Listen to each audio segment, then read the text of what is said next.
नमस्कार, तिरछी नज़र में आपका स्वागत है। और आज की इस कड़ी में हम चर्चा करने जा रहे हैं योग गुरु बाबा रामदेव के बारे में। योग गुरु बाबा रामदेव का एक वीडियो जारी हुआ था जिसमें वे कहते हुए दिखाई दे रहे हैं कि जो डॉक्टर दोनों वैक्सीन लगाने के बाद भी अपने आप को नहीं बचा पाए, वे किसी और को क्या बचाएंगे। वीडियो वायरल होने के बाद आईएमए के डॉक्टर हरकत में आए। उन्होंने बाबा रामदेव द्वारा कहे शब्दों का बहुत विरोध किया। बाबा रामदेव यही नहीं रुके, उन्होंने डॉक्टर्स को, जिन्हें पूरा देश कोरोना वॉरियर्स मानकर सम्मान कर रहा है, बड़े ही बेतुके अंदाज में यह कहा कि काहे के डॉक्टर, ये तो बस टर है। टर बनना है, टर टर टर टर टर टर टर टर करते रहते, टर बनना है, टर डॉक्टर। 1000 डॉक्टर तो अभी कोरोना की डबल वैक्सीन लगाने के बाद मर गए। कल क्या समाचार है? कितने? 1000 डॉक्टर डबल वैक्सीन लगाने के बाद भी मर गए। अपने आप को ही नहीं बचा पाई, वो कैसी डॉक्टरी। तो मैंने कहा डॉक्टर बनना है तो स्वामी रामदेव जैसा बन, जिसके पास में कोई डिग्री नहीं और सबका डॉक्टर है। कोरोना से हुई मौतों के विषय में बोलते हुए बाबा रामदेव का कहना है कि जितने लोगों की मौत कोरोना से हुई है, उनमें अधिकांश मरीजों की मौतें अस्पताल में इलाज के दौरान हुई है। डॉक्टर्स के पास आज भी कोरोना की स्पेसिफिक मेडिसिन नहीं है, जबकि हमारे द्वारा लाई गई, यानी बाबा रामदेव द्वारा लाई गई कोरोनिल मेडिसिन कोरोना के मरीजों को बीमारी से बचाने में पूरी तरह सफल है। बाबा ने अपने एक बयान में यहां तक कहा कि एलोपैथी मूर्खतापूर्ण विज्ञान है, दिवालिया साइंस है। बाबा रामदेव ने कहा कि आईएमए के लोग मुझे देशद्रोही कह रहे हैं। अगर मैं देशद्रोही हूं तो देशभक्त कौन है? इसी बीच आईएमए की दिल्ली, पश्चिम बंगाल और छत्तीसगढ़ की शाखाओं ने रामदेव के खिलाफ एफआईआर दर्ज करा दिया। इस पर बाबा रामदेव का कहना है कि एफआईआर से क्या होता है, अरेस्ट तो मुझे किसी का बाप भी नहीं कर सकता। बाबा रामदेव इतने दंभ से कह रहे हैं तो जरूर उनको किसी पर पूरा भरोसा होगा, वरना इतने दंभ के साथ तो आज देश में ऐसी बात कोई भी नहीं बोल सकता है। आईएमए के डॉक्टर का कहना है कि बाबा रामदेव एलोपैथी के खिलाफ लगातार बोल रहे हैं। ये अधिकार और हिम्मत उन्हें कहां से मिली और वो किसके बल पर बोल रहे हैं? वहीं आईएमए का कहना है कि देश के करोड़ों लोगों को, जिन्हें कोरोना हो चुका है और जिन्हें नहीं हुआ है, पर उन्हें डर सता रहा है कि कहीं हमें कोरोना ना हो जाए। वह रामदेव के उस वाक्य, जो डॉक्टर एलोपैथी दवाइयों से देश के लाखों लोगों को नहीं बचा पाए, साथ ही स्वयं एलोपैथी डॉक्टर्स के द्वारा वैक्सीन के 2 डोज लेने के बाद भी अपने आप को और अपने साथियों को नहीं बचा पाए, उन एलोपैथी डॉक्टर्स पर देश भरोसा कैसे करे? आईएमए ने कहा कि बाबा एलोपैथी के खिलाफ इतना बोल रहे हैं, यह अधिकार उन्हें किसने दिया? हमें तो उनके बिजनेस से कोई लेना देना नहीं है।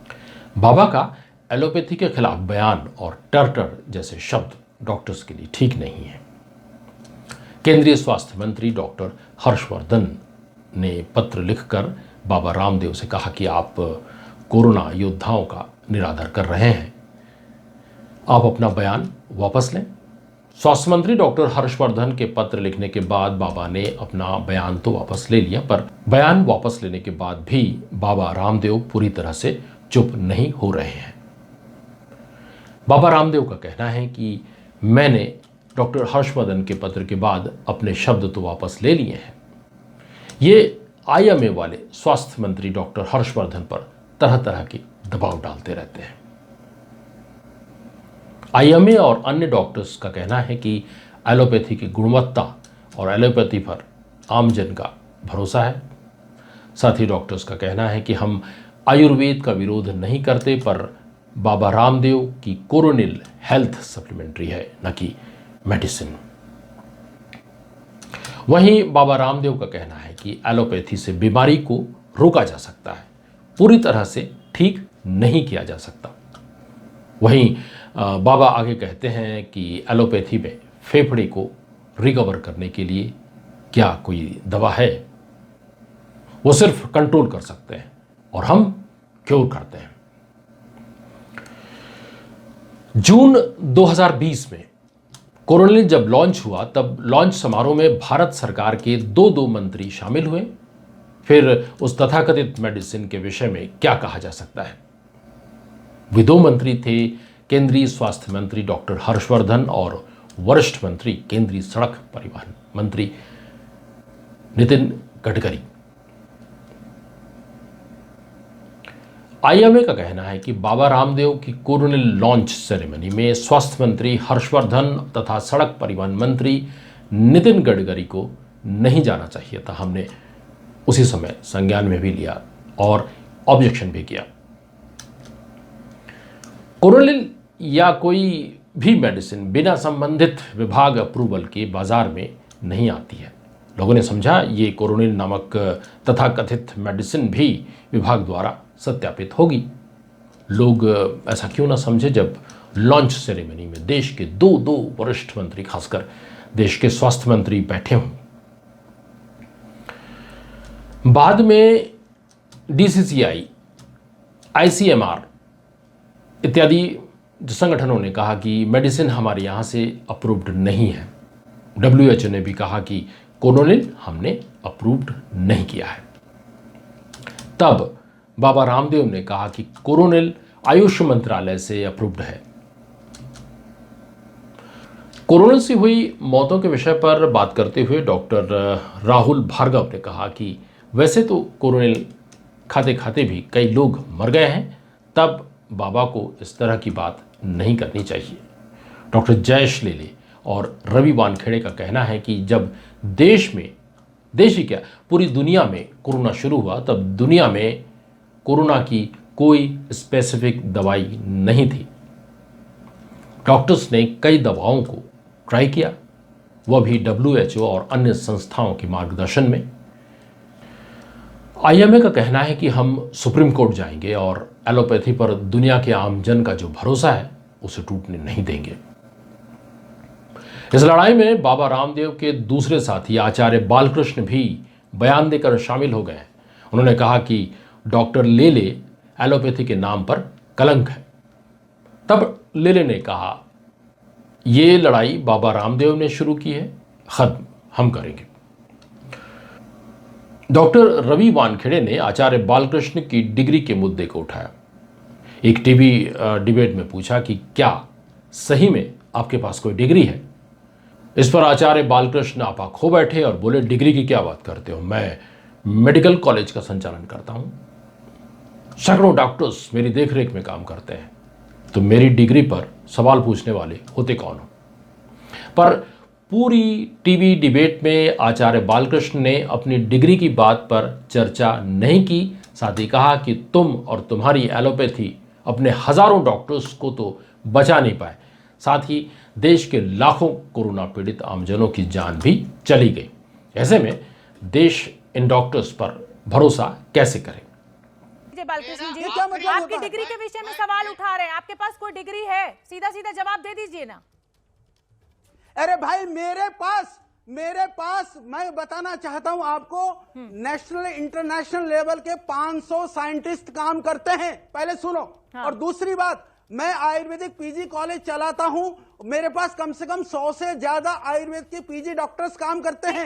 मैं देश के अंदर 2000 आयुर्वेदिक चिकित्सालय चलाता हूं, 2500 से ज्यादा। अरे सुन तो लो, मैं सबका नेतृत्व करता हूं। मैंने परंपरागत रूप से गुरु परंपरा से आयुर्वेद को पढ़ा है और आयुर्वेद के विषय में जहां चाहे डॉक्टर साहब मेरे से बहस और चर्चा कर सकते हैं। मेरा सवाल यही था बालकृष्ण जी, और मेरे पास बैठे डॉक्टर अनुराग जी मेरे पास बैठे हैं। तुम डॉक्टर साहब सुन ले मेरे भाई, रवि जी तुम्हारे से 36 मेरे पास बैठे हैं, तो बात करना इनसे कर लो ना। फिर मैं नहीं चाहता तुमसे बात करना जिसके पास इतनी आग्रह हो, जिसके पास ना हो। जिस मुद्दे पर बात करना चाहते हो वो करो। आचार्य बालकृष्ण का ऐसा कहना ठीक नहीं है, क्योंकि अगस्त 2019 में जब आचार्य बालकृष्ण स्वयं बीमार हुए तब वे अपना इलाज अपने आश्रम और अपने मेडिकल कॉलेज और अपने डॉक्टर्स से क्यों नहीं करा लिए? तब वो क्यों इन्हीं देश के डॉक्टर्स, जिनमें आईएमए के डॉक्टर्स भी थे, एम्स में भर्ती होकर वहाँ इलाज क्यों कराए? उनके पास क्या इस सच्चाई का कोई जवाब है? किसी के भरोसे पर अपना व्यापार चमकाने के लिए बड़ी बड़ी बातें करना अलग बात है और असलियत कुछ और। आईएमए का कहना है कि बाबा ने एलोपैथी और देश के डॉक्टर्स के खिलाफ जो भी बोला है वो उन्होंने अपने व्यापार हित के लिए बोला है और बोल रहे हैं। लोगों का कहना है पहले बाबा रामदेव मोदी जी को चुनाव में समर्थन करते हैं, जीतने के बाद कहते हैं मोदी जी मेरे दोस्त हैं। फिर बाबा कोरोनिल लॉन्च करते हैं, उनमें केंद्र के दो बड़े केंद्रीय मंत्री, केंद्रीय स्वास्थ्य मंत्री डॉक्टर हर्षवर्धन और केंद्रीय सड़क परिवहन मंत्री नितिन गडकरी शामिल होते हैं। इससे देश में, दुनिया में क्या संदेश जाएगा, यह समझने वाली बात है। बाबा रामदेव का बार बार ये कहना कि एलोपैथी इतनी ही कारगर होती तो देश में इतनी बड़ी संख्या में आमजनों की मृत्यु नहीं होती। एलोपैथी मेडिसिन तो मेडिसिन, वैक्सीन के दो डोज लगाने के बाद भी डॉक्टर स्वयं अपने आप को, अपने साथी डॉक्टर्स को नहीं बचा पाए। उसके बाद भी एलोपैथी की बात करते हैं। आज देश में महामारी घोषित है, साथ ही अब मोदी जी ने पैंडेमिक एक्ट को और कड़ा बना दिया है। अब इस एक्ट में 6 माह से 7 साल तक की सजा हो सकती है। ये बात किसी विपक्षी पार्टी के नेता या आम भारतीय ने कही होती तो क्या होता? उस पर कार्रवाई होती कि नहीं? शायद उस पर देशद्रोही की कार्रवाई हो चुकी होती। हम अपनी बात यहीं खत्म करते हैं, आपको इस विषय पर सोचने के लिए छोड़ देते हैं। सोचें जरूर। आपको तिरछी नज़र का ये एपिसोड कैसा लगा, हमें अवश्य आप लिख कर भेजें। अगली बार किसी अन्य मुद्दे के साथ। नमस्कार।